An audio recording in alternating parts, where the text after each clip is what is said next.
আমি ডিমে নুন, হলুদ আর সামান্য কাশ্মীরি লঙ্কা মিলিয়ে আমি একটু ভেজে নিচ্ছি।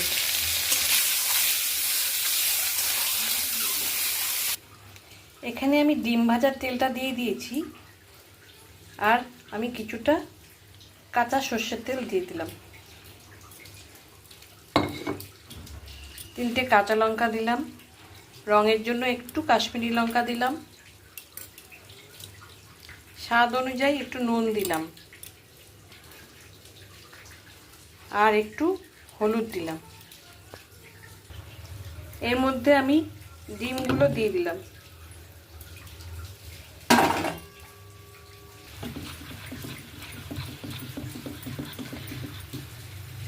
ভালোভাবে নেড়েচেড়ে নিলাম।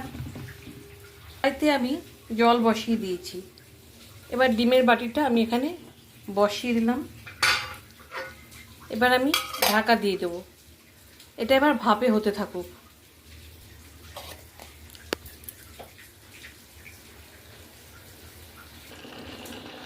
আমি মনে হয় বলতে ভুলে গেছি, এর মধ্যে সর্ষে, পোস্ত আর কাঁচা লঙ্কা আমি আগেই বেটে রেখেছিলাম, তার মধ্যে সমস্ত মশলাগুলো আমি দিয়েছি। আমার ডিম ভাপাটা হয়ে গেছে।